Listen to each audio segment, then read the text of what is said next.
Hey everyone, Eric Watson here, freelance writer, player of games, writer of words, recorder of videos, and online role-playing aficionado.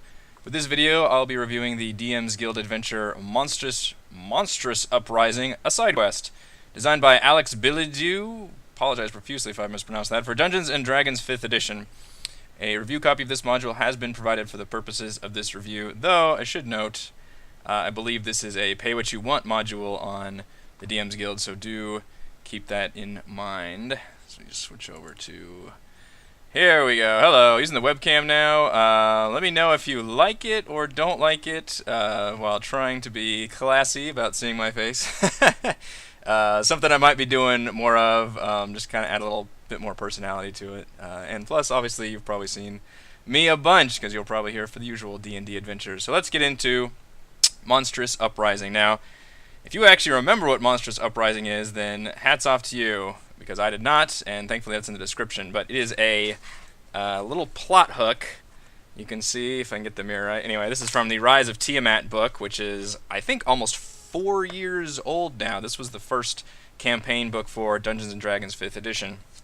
And this adventure basically just expands on that single paragraph of basically just kind of an ongoing event, single event, I guess, that happens during the course of that campaign. Specifically, this is a charismatic half-red dragon veteran who leads a band of 21 kobolds and 7 lizard folk taking advantage of the unrest along the Sword Coast, and just kind of gives you, like, little jumping-off points, basically. The group might besiege a village the characters are staying at, raid, or enslave another settlement, start charging tolls along one of the trade routes. It's just one of those... I mean, literally, it's just a plot hook. It's designed you can expand and go from where they're at.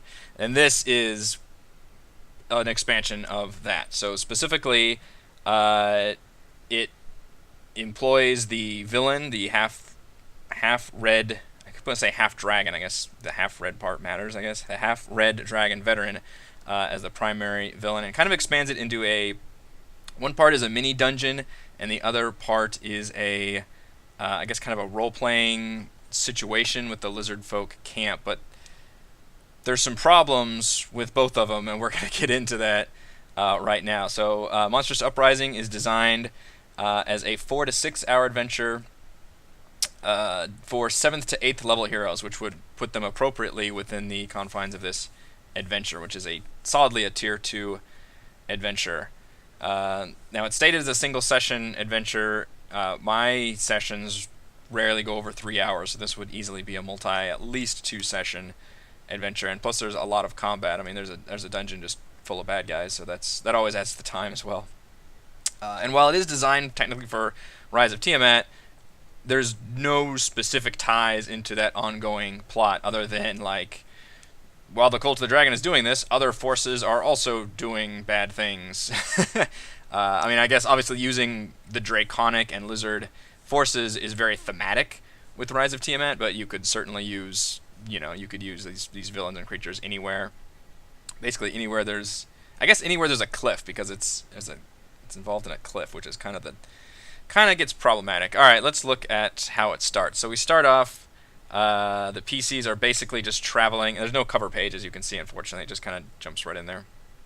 The PCs are waylaid by a winged kobold who has a name but doesn't really have any information about him, with a couple of lizard folk, and it's supposed to be like a really easy fight. Like, this is pretty trivial. 3 lizard folk and a winged kobold for 7th or 8th level heroes, probably fully rested. They're gonzo. They're supposed to find this note that tells them about the lizard folk from Ruined Cliff has been rallied to our cause from this half-red dragon, who for some reason here is mentioned as being Saluk, but in the later parts of the adventure he is referred to as Sakur. So pro tip, probably get your villain's name correct for your adventure. And here's where it starts getting confusing. I'm not sure. So the note tells them to go to Ruined Cliff, which is the lizard folk campsite, but then the next 2 or 3 pages detail this Helmbreaker Mines, and I have no idea how or why the PCs end up here, other than, I mean, it is related to Ruined Cliff, and I think they're only a couple miles apart. Ruined Cliff is just literally a campsite that's at the remains of a temple, and this is kind of the mines built into a cliff, which is neat. but I'm not sure why this is the one that's next, and then Ruined Cliff comes after in terms of how this adventure is ordered. So I've reread this thing obviously several times. I'm still not sure how they get to Helmbreaker Mines, but anyway, this is the one that's detailed next, and this is, as you can tell, pretty much a standard dungeon crawl. Oddly enough, you'll notice first thing on this map there is no 1 or 2. It goes 3, 4, 5, 6, 7, 8, which is part of the problem, is that this map doesn't. The way it's laid out is confusing. It's interesting. Like it's a mine shaft cut into a cliffside with all these difficulties with trying to get inside, and that can be very tricky to visualize. And unfortunately, the only map you get is the actual inside of it. The actual 1 and 2, which is this outside kind of workhouse, what they call it, and then the actual cliff face. So I really wish we could have had like that nice side view. A lot of the more confusing maps in the official campaign books have those side views that allow you to visualize, okay, what does this look like from this view, rather than doing the top down, because that can be hard to do when you have multiple elevations and whatnot.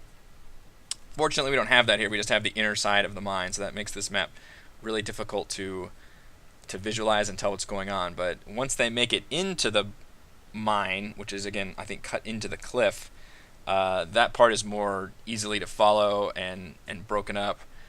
The biggest problem I had with this dungeon is that it feels like a just standard low-level dungeon that has been artificially scaled up for like 7th or 8th level heroes. Like, this feels like a 3rd level dungeon that has just been artificially scaled up. And by that I mean everything is just, specifically like the traps, the DC on the traps and things are crazy high, even for 7th or 8th. Like, we're talking like to spot a hidden bear trap is a DC 18 perception check. That's pretty high for anybody. And this bear trap, sorry, I keep flipping back and forth, deals 4d10 damage and another 1d10 each round, and removing the trap requires a DC 18th strength check. Holy crap, that's painful. I mean, bear traps are very, very bad news in real life, not to discredit that, but damn, that's harsh. And they probably won't even see it, because that's a DC 18 perception check. Otherwise, the bad guys in here are just a bunch of kobolds. There is a unique kobold assassin that's used, and I believe kobolds obviously feature pretty heavily into Tyranny of Dragons. This is an adventure I'm not totally familiar with. I have read through it, maybe like skimmed through it, and I did do the review for Roll20, which caused me to actually go back and like read a good chunk of it. So I do know generally that obviously kobolds, being very draconic themed, are used heavily, and they're used heavily here. They're just kind of mining out this mine shaft in various parts, but the traps are the bad parts. And then there's a breakneck passage where they can fall down. Successful DC 18, again, those really high DCs, 18 athletics check, or fall 60 feet and take 66 damage. That's not just a slope, that's a goddamn, like, dead drop. Like, come on, man. You don't, I mean, yeah, you'll take some damage, I guess, if you do a roll and tumble, but that kind of damage is like, you are falling like from a 4-story building or something from that height. That's crazy. Into plunging darkness, which darkness is supposed to be a big thing in this dungeon. There's a whole tunnel section. Let's scroll back up to the map right here at number 7, where they're supposed to kind of get lost, and you can roll for encounters and stuff. Players, D&D PCs have so many ways of dealing with darkness. So many ways. I mean, you've got your mundane torch, you've got cantrip light spells. Most races have dark vision. Like, darkness, unless it's magical darkness, and this is not, is rarely going to be any kind of a hindrance. It might be a minor annoyance to some people within that party, but it's probably not going to be the thing that you want it to be. And again, it's going to require a survival check on top of everything else. There is a little encounter table for when enemies, they can meet certain enemies that come from the dungeon, so at least it's still thematic, it's not just random shit. And then finally they get to the boss lair, and it's just pretty standard fight between our half red dragon buddy. He does have a nice little backstory here, which is cool. Kind of describes who he is and how he got that way. And he has a nifty Troll's Blood Lizard, which we're going to skip to the end and show one of the best parts of the module, which is this kind of neat little custom creature with some cool artwork here. It looks like a kind of a cross between just a dinosaur and a dragon, and it has a troll's regeneration trait. It's a very swingy creature, and by swingy I mean it hits extremely hard. An average of 29 damage is 68 plus 2, which is crazy for a CR4 creature. However, it only attacks once, and it only has a +5 to hit. And that's what makes it very swingy, because odds are it's probably not going to hit and not going to hit very often. But if it does, and God help you if it crits, wow, that could really turn the tables in any fight. So that's a very tricky thing to balance around. Interestingly enough, and if you feel like your party maybe is on the lower level or less capable, you could have them fight that creature separately with a couple of the Cobalt Assassins, like earlier than the boss fight, if you wanted to kind of break that up, because I think that would end up being the easier encounter, would be to be able to break those up rather than have that creature with the boss at the end. But otherwise, that right there is a pretty self-contained little hook, and that would probably be fine, except for the partial map problems with the whole visualizing the actual cliffside, and the fact that the note doesn't actually bring them to the Helmbreaker Mines. It brings them to Ruined Cliff. And I guess you could go from Ruined Cliff and then get a quest to go to Helmbreaker, but again, I don't see any kind of quest thread unless I just super missed something. That these guys, I mean, they worked with Helmbreaker Mine and they gave them lizard folk, but the relationship between the two is not terribly clear. But then the second half of the adventure is the heroes at the Ruined Cliff camp, and this one is quite a bit different because it's not hostile, even though it's a camp of lizard folk, and you get to choose who you want to work for. You can either work for the camp's shaman, Capracha, or the King Akgos, and both of them have goals. The king is basically just an evil tyrant warlord, and his goal is, or his mission to the players, is to stage an attack on his own camp, but not to kill any lizard folk. Which, that's kind of interesting if you were able to sell that somehow. I can't imagine any PCs would actually agree to that. It's just not just fight him. But that's an interesting parameter. Is like, okay, I want you to do this mission, but you can't kill anybody. You have to. Which in 5e, that's really easy. You literally just say, like, I pull. It doesn't actually change combat at all. You just say, I don't want to kill this person. I'll leave them alive. And then he'll pay them a bunch of money. But then it says he's lying about his intentions, obviously, because he's a tyrant. And the players will probably want to kill him. The shaman's quest is weird because she wants you to specifically save this person, Gujar, from falling from faith. She has concerns that Gujar cannot be saved and will have to be killed to maintain religious control of the clan's food source. Hopes the outsiders will be able to accomplish either one of these goals quietly. There is no information on this Gujar guy, where he is, what he's doing, anything that I found. I have no idea. It just feels like we are just straight up missing information here, because that is a thread that is like never spoken of again.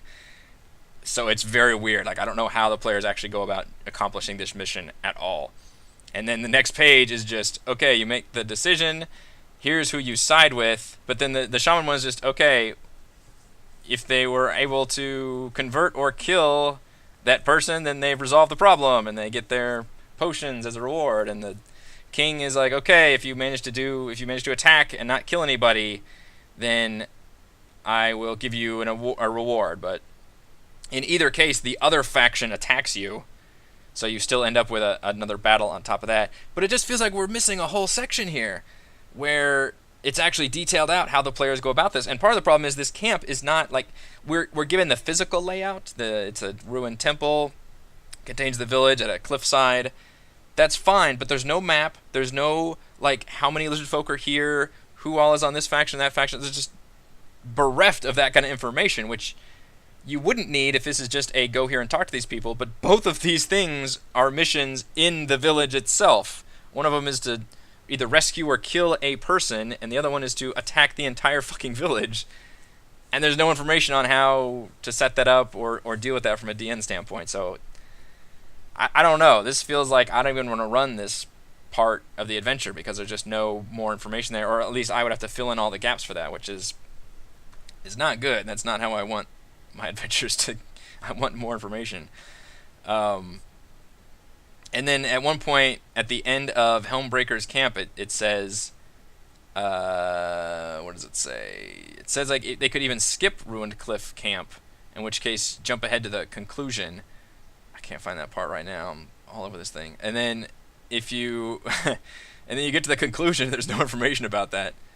It just says if the players have resolved either one of the quests in Ruined Cliff, then they may return to Ruined Cliff without issue. But there's no information on if they just skipped Ruined Cliff completely and just did Helmsbreaker camp. So I don't know.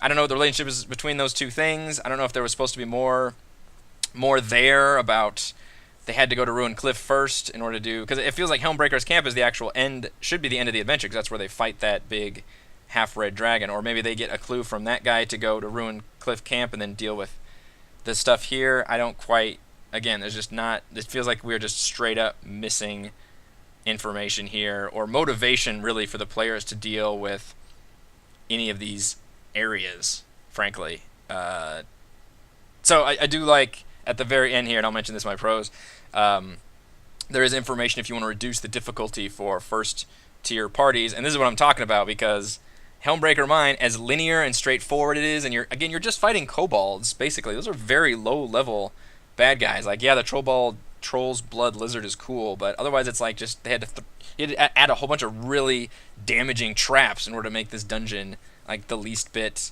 challenging for that level of heroes. So reducing the difficulty, I guess on the plus side, is really easy, because you literally just, it says you can change Sakur to the stats of a barbarian captain, and then you can essentially weaken all the DCs and damage of the traps, which is pretty obvious because, as I mentioned, those traps are heinous and awful. Seems just ridiculously difficult. Alright, so let's go over, and again, it's pretty short. It's 10 pages. That's pretty much all you're getting there. You've got 2 stat blocks for Kobold Assassin, Troll's Blood Lizard. There's no custom magic items, and there was just the one map of Helmsbreaker Mine, which unfortunately is actually even missing like the outer edges, but it does have the inside.